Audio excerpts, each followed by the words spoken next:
Assalamualaikum warahmatullahi wabarakatuh. Pada sesi kali ini, saya akan menjelaskan tentang analisis manajemen strategik atau yang mungkin salah satu hal yang memang nanti fungsinya adalah kita akan membahas terkait portofolio aplikasi ya, atau perencanaan aplikasi sistem informasi di masa yang akan datang. Nah, uh, pada konteks manajemen sistem informasi atau dalam konteks perencanaan sistem informasi, analisis manajemen strategi ini merupakan hal yang cukup penting ya, karena urgensinya adalah bahwa uh, kita nanti mampu mengukur tentang kondisi kita saat ini, kemudian kemampuan kita, rencana kita ke depan, inovasi yang akan kita kembangkan, serta bagaimana langkah-langkah dan juga strategi kita dalam melakukan pengembangan sistem informasi. Nah, tentunya sesuai dengan kebutuhan dari fasilitas pelayanan kesehatan itu sendiri. Kemudian pertama kita harus pahami dulu kerangka berpikir kita nanti ya. Artinya bahwa Anda harus memahami bahwa pertama dalam analisis manajemen strategik ini adalah kita harus memiliki pola. Pertama adalah pengumpulan data yang bisa kita lakukan dengan metode misalnya studi dokumentasi, kemudian wawancara atau observasi atau fokus group discuss dan seterusnya. Nah, apa yang kita cari ya? Yang kita cari ada dua aspek besar ya. Pertama adalah lingkungan bisnis secara umum, kemudian lingkungan bisnis dalam konteks sistem informasi dan teknologi informasi. Nah, Anda bisa dilihat di sebelah sini, di mana kita dituntut untuk melakukan analisis atau mengcapture kondisi dari lingkungan bisnis di sebuah organisasi. Kalau dalam konteks ini Fasiankes, maka kita harus melakukan hal yang pertama, kita harus melakukan analisis PES ya, atau politik, ekonomi, kemudian sosial dan teknologi. Kemudian analisis SWOT ya, kekuatan, kelemahan, kemudian peluang dan juga ancaman. Analisis value chain atau rantai nilai, kemudian analisis 5 force model atau 5 kekuatan utama dari sebuah organisasi. Kemudian di sebelah sini kita baru melakukan analisis lingkungan sistem informasi atau teknologi informasi. Perbedaannya adalah kalau lingkungan bisnis itu mencakup seluruh elemen atau seluruh konteks dari sebuah organisasi. Namun kalau analisis lingkungan sistem informasi, teknologi informasi itu lebih concern kepada bagaimana kondisi sistem informasi kita saat ini. Mulai dari ketersediaan perangkat kerasnya, hardware, kemudian perangkat lunak software, sistem operasi, operating system yang kita gunakan, dan juga infrastruktur yang memang kita miliki. Nah, hasil dari analisis lingkungan bisnis itu sebentar sebelum kita masuk ke sini, kita masuk dulu ke sini ya. Artinya setelah analisis lingkungan sistem informasi itu menghasilkan pemetaan aplikasi yang biasanya kita menggunakan analisis menggunakan metodenya McFarland ya. Di situ kita nanti bisa melihat 4 komponen aplikasi yang akan kita gunakan untuk di masa yang akan datang. Kemudian hasil dari analisis lingkungan bisnis itu ada strategi bisnis, manajemen, dan juga strategi IT. Fungsinya adalah bahwa di sini kita ingin mencari titik temu atau korelasi antara kondisi organisasi dalam konteks bisnis, kemudian kondisi sistem informasi itu sendiri. Seperti yang sudah saya sampaikan sebelumnya, memang dalam pengembangan sistem informasi itu kita tidak hanya melihat konteks sistem atau teknologinya, tapi bagaimana kita melihat secara makro bahwa kehadiran dari teknologi atau sistem informasi ini tidak hanya sekedar membantu, meringankan, atau menciptakan efektivitas atau efisiensi pelayanan di bidang kesehatan. Tapi lebih dari itu, ketersediaan atau keberadaan sistem informasi ini dapat meningkatkan value, memberikan nilai tambah, bargaining position pada Vaskes itu sendiri. Artinya bahwa teknologi informasi ke depan itu bisa menunjang proses bisnis ataupun eksistensi dari sebuah Vaskes, sehingga nanti di sini menghasilkan sistem informasi di masa yang akan datang. Mau dibuat seperti apa? Tentunya tidak ikut-ikutan. Misal Vaskes A menciptakan mengembangkan ini, kita ikut-ikutan, tidak.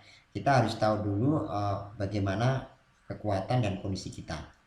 Nah, strategi sistem informasi dan teknologi informasi, kalau kita lihat strategi sistem informasi itu lebih menekankan pada bagaimana kita menentukan pengembangan aplikasi atau sistem informasi yang kita butuhkan. Artinya bahwa esensi dari strategi SI adalah menjawab pertanyaan apa aplikasi yang nanti akan kita kembangkan. Intinya itu. Kemudian kalau strategi IT itu lebih menekankan pada konteks pemilihan teknologi atau infrastruktur, kemudian juga keahlian khusus atau teknisi yang kita gunakan. Artinya menjawab pertanyaan bagaimana IT ini nanti dapat menunjang sisi informasi dan bagaimana caranya nanti pengembangan teknologi informasi nanti akan kita lakukan. Hal yang sering kita pahami bersama bahwa sebagus apapun aplikasi ketika tidak ditunjang dengan teknologi atau infrastruktur yang baik, ya sama saja. Begitu pula sebaliknya. Artinya bahwa kedua-duanya harus dalam konteksnya harus sama, saling menunjang. Apa yang kita kembangkan kemudian bagaimana cara nanti kita mengembangkan, dan juga strateginya seperti apa. Itu juga harus jelas. Oke, kita bahas analisis pertama dulu. Tadi yang kita sebut di awal ada analisis PES ya. Analisis PES ini mencoba mengcapture kondisi dari aspek politik, kemudian aspek ekonomi, aspek sosial, dan aspek teknologi. Artinya bahwa analisis ini digunakan untuk mengidentifikasi sejauh mana kondisi lingkungan secara umum atau makro dari sebuah organisasi itu sendiri. Kalau kita lihat analisis PES, berarti kita melihat kondisi politik. Politik itu ya bisa macam-macam ya. Artinya bahwa kalau itu konteks rumah sakit, berarti kita harus lihat kondisi perpolitikan di sebuah daerah itu seperti apa. Kemudian peraturan-peraturan, kebijakan-kebijakan yang berkaitan di situ bagaimana. Ambil contoh misal RSUD. Nah, ini yang paling pengaruh ada rumah sakit milik pemerintah. Biasanya RSUD, puskesmas, atau dinas dan seterusnya, ketika dia ingin mengadakan sebuah proyek, dia harus tahu dulu bagaimana kondisi perpolitikan, lobbying, pengadaan barang, jasa, dan seterusnya di daerah. Kita tahu bersama bahwa memang diperlukan analisis seperti itu, sehingga nanti kita bisa tahu arah kebijakan nanti seperti apa. Karena terkadang memang banyak permasalahan daerah, biasanya rumah sakit A, B, C itu diberikan aplikasi yang itu titipan proyek dari pemerintah daerahnya gitu kan. Itu termasuk kondisi politik, artinya kita harus tahu kondisinya seperti apa. Kemudian aspek ekonomi. Kalau kita bicara aspek ekonomi, berarti kita berbicara bagaimana kemampuan APBD daerah, kemudian kemampuan Fasiankes itu sendiri, dan juga bagaimana pasar ya merespon terkait pengembangan atau pengadaan sistem informasi. Kemudian ketiga aspek sosial. Aspek sosial itu bagaimana kita mengcapture tentang penerimaan dari institusi atau SDM di tempat kita, dan juga stakeholder dan juga pengambil keputusan tentang pengembangan sistem informasi ke depan. Nah, karena kita tahu bersama memang persepsi seseorang terhadap pengembangan sistem itu kan berbeda-beda. Nah, makanya penting kita melakukan analisis sosial. Dan terakhir adalah teknologi. Ini tentunya lebih kepada aspek di mana kondisi infrastruktur hardware yang kita miliki di sebuah Fasiankes. Nah, kemudian yang kedua adalah 5 force kompetitif. Artinya kita melakukan analisis 5 kekuatan yang memang itu ya kita lihat aspeknya cukup kompetitif. Kalau ini lebih ranahnya ke bisnis ya, mungkin lebih cocok memang digunakan untuk Fasiankes yang memang dia swasta. Kalau negeri saya kira memang orientasinya nggak seperti ini. Artinya selama APBD-nya ada ya mereka pasti akan mengadakan sistem. Namun bagi swasta itu kan perlu ada balance ya atau keuangan ya di institusi mereka. Pertama adalah kita harus melihat bargaining of power customer. Nah, kita lihat seberapa kuat sih bargaining power dari customer.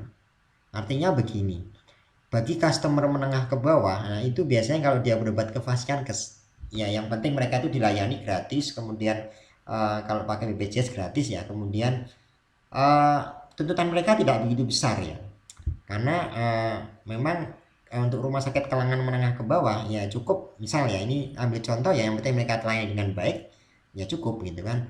Beda dengan rumah sakit kalangan menengah ke atas, mereka memiliki pasar yang berbeda. Contoh misal kalau mereka memilih rumah sakit tidak hanya berdasarkan pada yang penting di sana ada pelayanan X yang memang mereka inginkan, tapi mereka melihat dokternya, kemudian bagaimana kapasitas dokter, kemudian mereka melihat nama dokternya, bagaimana personalnya, kemudian dia melihat pelayanan di sana seperti apa, kemudian dia melihat selain pelayanan kesehatan di sana ada penunjang apa gitu kan. Contoh misal bagi kaum menengah ke atas, mereka datang ke rumah sakit tidak hanya sekedar datang saja, tapi mereka memperhatikan misal bagaimana antriannya, pelayanannya, metode informasinya seperti apa, kemudian ada nggak di sana misal semacam food court, tempatnya nyaman nggak dan sebagainya. Artinya mereka melihat itu. Itu bargaining power customer. Kita harus melihat juga segmen pasar kita. Kemudian threat of new entrance, artinya ada ancaman dari datang ya atau baru. Kita harus lihat misal ada nggak kemungkinan-kemungkinan seperti itu. Kemudian threat subtitle of product, ada nggak misal ancaman-ancaman dari produk baru. Produk baru itu seperti ini misal. Artinya bahwa kita melihat inovasi dari rumah sakit sebelah atau fasilitas sebelah itu ada enggak gitu kan, yang memang meskipun misal sama-sama mereka punya poli anak, nah mereka punya subtitle produk apa di dalam poli anaknya itu, misal di situ ada playground yang baik, kemudian ada layanan-layanan tambahan, kemudian ruang yang nyaman dan seterusnya, itu ya harus kita lihat. Kemudian bargaining of power supplier, artinya bagaimana bargaining suppliernya ya kita sendiri, artinya bagaimana posisi kita, nilai tawar kita, kemampuan kita untuk memberikan itu. Kemudian adalah competitive rival with an industry, artinya bahwa rival kita, bagaimana kondisi rival kita. Kalau itu rumah sakit misal dalam satu daerah itu ada berapa rumah sakit yang lain, kita harus lihat kondisi mereka. Nah disitulah nanti kita bisa tahu bahwa kita ada di posisi seperti apa, kemudian hal apa yang harus kita add atau kita kembangkan ke depan. Nah kemudian kekuatan institusi Porter ya, artinya kita melihat adanya daya tawar, kemudian pemasok suppliernya dan seterusnya. Ini yang tadi saya jelaskan dari 5 five force tadi ya. Kemudian berikutnya kita melihat proses manajemen portofolionya. Artinya bahwa manajemen portofolio ini dipandang sebagai proses yang sistematik dan dinamis, detail, meruntut, namun kita tidak boleh kaku atau terlalu stuck melihat sesuatu tidak hanya dari level atau posisi yang lain, tapi kita harus dinamis menyikapinya. Karena manajemen portofolio ini memang suatu proses menganalisis, mengidentifikasi atau merancang kebutuhan investasi kita di masa yang akan datang. Kemudian perencanaan portofolio, kalau kita lihat di sini ada 3 ya. Pertama adalah ekspektasi individu, kemudian varian individu sekuritas, dan juga covarian return individual. Ini lebih kepada kita melihat sudut pandang dari pasar seperti apa. Nah perspektif analisis strategi untuk aplikasi itu kan ada 4 ya. Kalau kita ingin memilah pengembangan IT atau pengembangan IT di masa akan datang, maka pertama ada sistem informasi yang sifatnya strategik. Bagaimana dia strategik itu lebih kepada investasi ke depan yang memang dia dapat memberikan sustainable atau keberlanjutan dari bisnis organisasi. Artinya kita aplikasi apa saja yang kira-kira nanti memang dapat menunjang Fasiankes di masa yang akan datang ya. Kemudian key operasional itu pengembangan yang dia merupakan aplikasi atau sisi informasi yang memang wajib ada gitu kan. Wajib ada itu ya karena key itu ya pasti ada. Contoh misalnya kayak aplikasi pendaftaran, aplikasi sistem informasi rekam medis misal, kemudian aplikasi di apotek dan seterusnya. Kemudian high potensial itu yang memang berpotensi untuk memberikan nilai tambah Fasiankes kita. Contoh misal aplikasi-aplikasi yang memang dia dapat mendatangkan keuntungan tambahan lebih, misal telemedicine, kemudian aplikasi home care online, kemudian telekonsul dan seterusnya. Kemudian yang keempat adalah aplikasi support ya. Dia aplikasinya lebih kepada dia back office ya. Contoh misalnya sistem informasi kepegawaian, sistem informasi aset, sistem informasi keuangan dan seterusnya. Nah ini nanti bisa Anda baca bagaimana perbedaan dari analisis strategi, kemudian kayak operasional, kemudian aplikasi yang sifatnya tadi dukungan ya, kemudian potensi atau potensial. Nah ini contohnya misal analisis aplikasi contoh strategi ada decision support system, kayak operasional itu ada e-prescription, asuhan keperawatan, electronic medical record, CMRS dan seterusnya.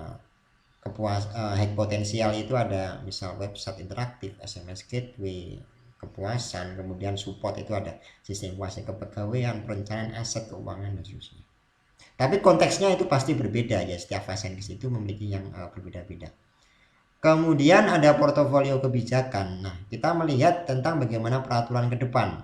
Contoh misal menetapkan adanya rencana strategis sistem informasi rumah sakit di masa yang akan datang. Kemudian bagaimana penyusunan kebijakan, anggaran, dan SOP yang ada. Nah, ini contoh mulai misal kebutuhan kemudian kebutuhan tata kelola infrastruktur IT misal butuh personal komputer, server, jaringan, maintenance, SOP dan seterusnya. Kemudian juga analisis kebutuhan terkait SDM di masa yang akan datang. Contoh kita misal membutuhkan safe officer berapa, sistem analyst, database administrator, programmer, network analyst dan seterusnya. Ini lebih kepada kira-kira kebutuhan kita di masa yang akan datang. Apakah nanti sifatnya adalah pengadaan, rekrutmen, atau sifatnya adalah pelatihan, training. Nah, kemudian berikutnya adalah kita melakukan analisis kesenjangan ya, atau gap analysis. Oke, kita lanjutkan analisis kesenjangan atau gap analysis. Memang salah satunya adalah berfungsi untuk melihat konteks kondisi saat ini ya, kemudian juga perencanaan di masa yang akan datang. Kita ingin melihat sebenarnya apakah ada gap atau analisis dari kondisi kita saat ini, kemudian terkait pengembangan di masa yang akan datang. Salah satu contohnya adalah bahwa contoh misal terkait sistem informasi farmasi misal. Kita harus analisis kondisi saat ini di sistem informasi farmasi bagaimana. Apakah sudah ada atau tidak. Kemudian kalau belum ada seperti apa, kalau ada nanti kita deskripsikan di situ. Kemudian pengembangan di masa yang akan datang mau kita buat bagaimana, atau dalam konteks standar pengembangan sistem informasi farmasi itu seperti apa, sehingga nanti kita bisa melihat kesenjangan antara kondisi saat ini dan juga pengembangan di masa yang akan datang, apakah termasuk kategori ada kesenjangan yang cukup jauh, kemudian sedang, ataupun memang sangat minim kesenjangan, artinya memang sudah mendekati dari yang sifatnya optimal. Nah, kita bisa lihat di gap analysis.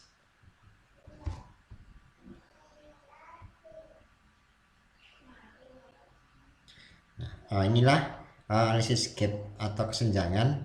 Kita harus melihat hasil yang diinginkan idealnya seperti apa, itu menghasilkan strategi baru, kemudian hasil yang diharapkan nanti ada dijalankan, kemudian kesenjangan prestasinya seperti apa. Nah, ini antara yang kemudian strategi lamanya seperti apa. Artinya di sini nanti kita bisa melihat sebenarnya ketika kita ingin menatap pengembangan ke depan, itu kita harus melihat konteks kemampuan kita saat ini, kemudian hal apa yang akan kita kembangkan di masa yang datang, sehingga kita tahu pos-pos apa yang memang jadi kelemahan kita, kemudian bagaimana gap yang nanti antara kondisi saat ini dan juga pengembangan yang kita lakukan di masa yang akan datang, sehingga strateginya memang harus jelas nanti. Untuk treatment yang memang gapnya cukup minim, kemudian sedang, dan juga gap yang cukup jauh, itu memang memiliki treatment ataupun strategi yang pastinya berbeda. Nah, kemudian analisis SWOT ya, seperti yang mungkin sering kita lakukan bahwa kita mencoba menganalisis eh, kekuatan yang kita miliki, kemudian aspek weakness atau kelemahan kita, kemudian opportunity dan juga ancaman. Artinya kekuatan dan kelemahan itu memang biasanya datang dari internal ya. Kemudian peluang ancaman itu memang mayoritas ada dari luar ya, meskipun memang keempat aspek ini memang ada aspek internal dan aspek eksternalnya. Kemudian artinya lakukan analisis dan tentukan strategi. Treatment apa yang akan dilakukan. Nantinya kalau kita menemukan banyak ancaman, maka apa treatment yang harus kita lakukan untuk menghindarkan, meminimalisir terjadinya ancaman. Kemudian kalau ada kelemahan, maka treatment apa yang kita lakukan agar kelemahan itu tertutupi atau bahkan bisa menjadi sebuah kekuatan. Nah, kemudian kalau kita memiliki kekuatan dan peluang yang cukup baik, maka bagaimana kita memanfaatkan kekuatan, mengoptimalkan kekuatan, kemudian juga bagaimana menangkap peluang atau opportunity dari hal yang kita miliki. Kalau aspek analisis SWOT, saya kira banyak aspek ya. Anda nanti bisa menganalisis SWOT dalam konteks pengembangan teknologi itu dari aspek teknologinya, aspek SDM-nya, kemudian aspek software-nya, kemudian aspek kebijakan, aspek dukungan dari pimpinan, aspek SD dan seterusnya, sumber daya manusia dan aspek-aspek yang lain yang nanti kondisi keuangan misalnya dan seterusnya. Nah, itu nanti bisa Anda kolaborasikan, kemudian Anda coba capture berdasarkan pada analisis SWOT itu sendiri. Ya, saya kira itu apa namanya materi tentang analisis strategi.